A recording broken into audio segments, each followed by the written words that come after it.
Hello everyone, let's talk about Organ on Philosophy's topic, The Genius of Homeopathy, which is also a book authored by Dr. Stuart Close.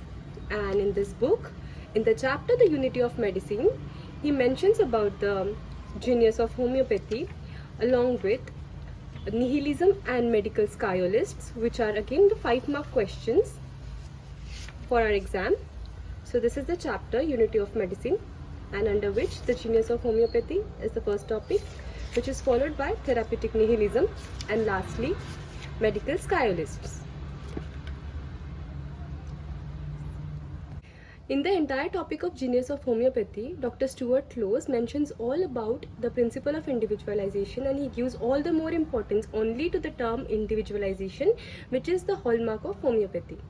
Now starting with the topic, Dr. Stuart Close says that there is a growing trend of specialization in medicine. While specialization is useful, it should never ignore the fact that the human body functions as an integrated whole.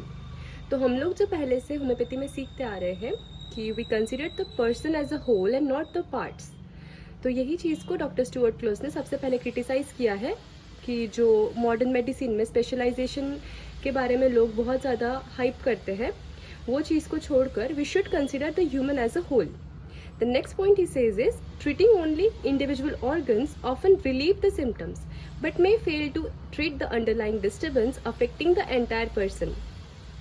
So as we already know that only treating the parts or the body organs can relieve the symptoms, but it is only on the temporary basis. हम या उनको either we palliate them या we suppress the symptoms. लेकिन in the long run अगर हम देखने जाए तो पेशेंट को ठीक नहीं लगता और the symptoms tend to recur. मतलब जो डिजीज होती है वो क्योर नहीं हो पाती. Then there are several points that he mentions. पहले, disease originates from a disturbance of the vital force rather than from a single part. तो जो डॉक्टर हैनेमन की डिजीज़ की डेफिनेशन है वो हमें मेंशन करना है. Then a physician should treat the whole patient, not merely the diseased organ और diagnosis. Next, he should consider patients complete physical, mental and emotional state. Cure occurs when the correctly selected remedy acts on the vital force, leading to restoration of health. And now he talks about the principle of individualization, which is the hallmark of homeopathy.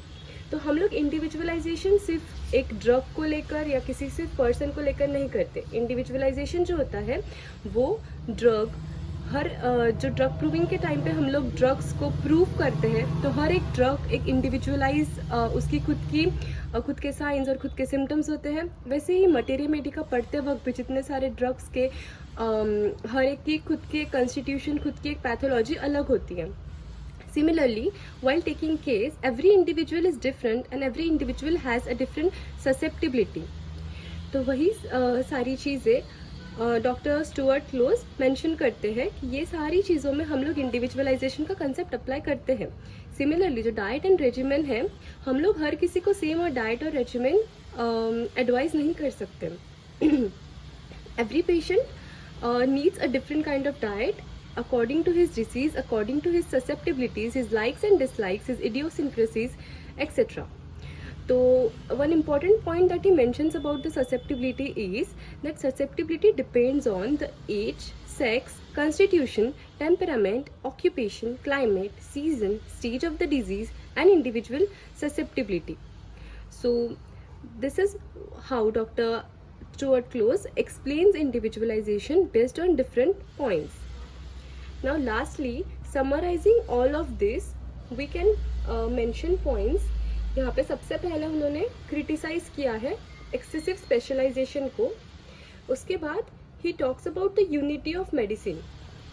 He says that every branch of medicine exist to prevent and relieve and cure the disease. इसीलिए जितने सारे branches हैं इनको एक unified वे में हमें देखना चाहिए. Next is the patient is a whole, not an organ. So every organ or all the organs are interconnected with each other. So when we are treating a patient, we shouldn't consider one part or one organ. The entire organism should be treated. Disease originates in the vital force. तो यहाँ पे he says कि disease जो है it starts from the disturbance of the life principle, that is the vital force, और उसके बाद symptoms आते हैं जो कि हम लोग treat करते हैं. cure acts through the whole organism. तो जब हम एक correctly selected homeopathic remedy patient को देते हैं, इट रिस्टोर्स द हेल्थ, और जो इम्बैलेंस होता है वाइटल फोर्स का वो फिर से it becomes normal. Now principle of individualisation. So individualisation applies to drug proving, to study of materia medica, to case taking, remedy selection, and lastly to the diet and regimen. Next is the individuality of drugs. So individuality of drugs is again that there is no substitute for remedies. Every drug is unique. Susceptibility ka concept, we have talked about this, that susceptibility depends on all these factors. And lastly the importance of potency selection, which is basically depending upon the susceptibility of the person. Thank you. Hello everyone. This is the topic therapeutic nihilism, which is the second topic of the chapter Unity of Medicine by Dr. Stuart Close. Now this concept states that there should be no medication to treat or cure patients. It says that the body and the mind should heal on its own without taking any medicine. तो ये जो idea था, ये इसका existence कब आया? तो in the early 19th century. और लोगों के दिमाग में ये आइडिया, या वो टाइम के जो फिजिशियंस थे उनके दिमाग में ये आइडिया क्यों आया कि कोई मेडिसिन की ज़रूरत है ही नहीं पेशेंट को ट्रीट करने के लिए, या फिर ह्यूमन बॉडी अपने आप खुद को खुद ठीक कर लेगी. तो ये इसीलिए आया क्योंकि वो टाइम पे जो मेडिकल प्रोसीजर्स थे वो बहुत ही इनह्यूमन और क्रूएल थे. तो जो ट्रीटमेंट की वजह से पेशेंट की सफरिंग हो रही थी वो एक्चुअल डिजीज से ज़्यादा हो रही थी. So it came into existence because people came to know that the medicines in those days were causing more harm than the natural diseases. Now due to this concept of therapeutic nihilism, the popularity of homeopathy was also reduced. तो वो इस चीज़ का effect हमारे homeopathy पे भी हुआ. This is because people, especially physicians, did not correctly understand the various concepts stated in homeopathy. तो पहले से ही होम्योपैथी के मैकेनिज्म्स और होम्योपैथी के जो मेन प्रिंसिपल्स है वो समझना सारे फिजिशियंस के लिए बहुत ही कॉम्प्लेक्स रहा है.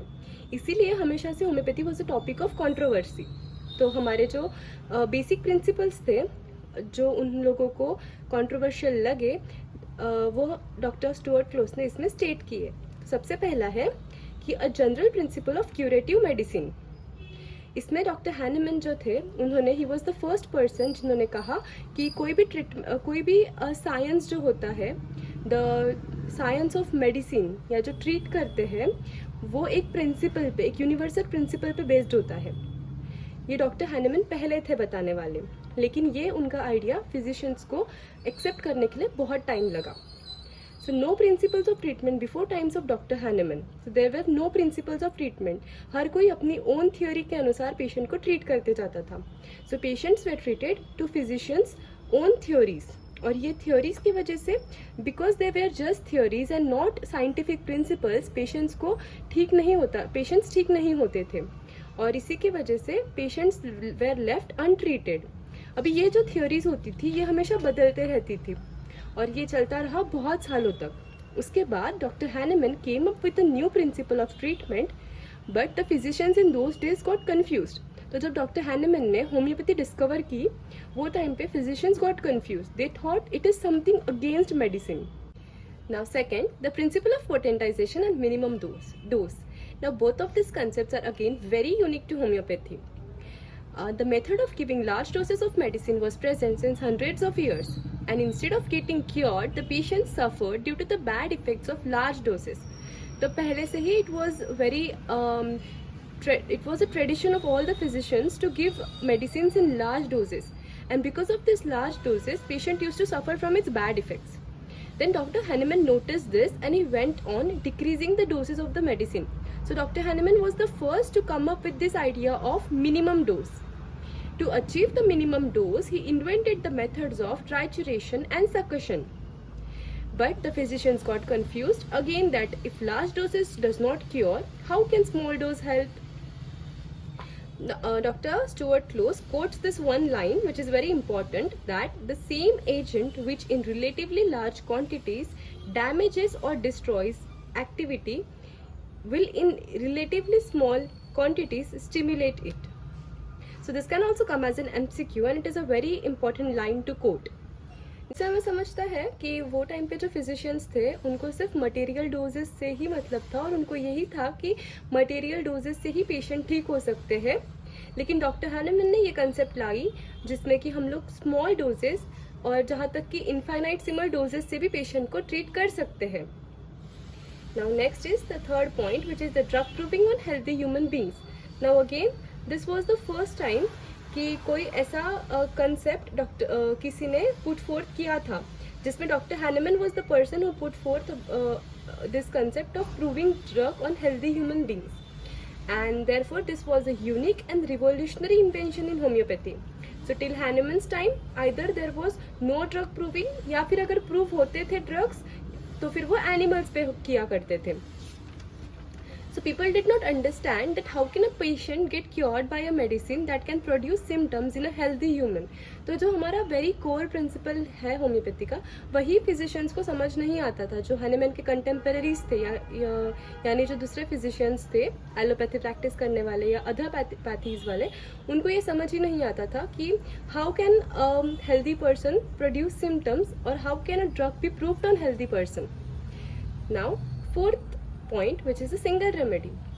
Again it was accepted since hundreds of years that many medicines must be given at a time to cure a patient. अभी भी ये लोगों का ऐसे ये होता है मान्यता कि जितने ज़्यादा मेडिसिन हम लेंगे उतना जल्दी हमें क्योर मिलेगा. लेकिन doctor Hahnemann propose the theory of simplex, that is giving a single simple medicine at a time, and physician didn't accept this idea very easily which was very obvious, क्योंकि अभी भी हमें ये आइडिया एक्सेप्ट करने के लिए काफ़ी time लगता है.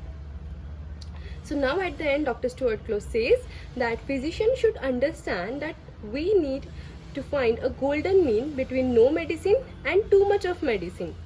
He says that this golden mean is achieved only by homeopathy, and thus for this it is necessary to understand these basic concepts of homeopathy.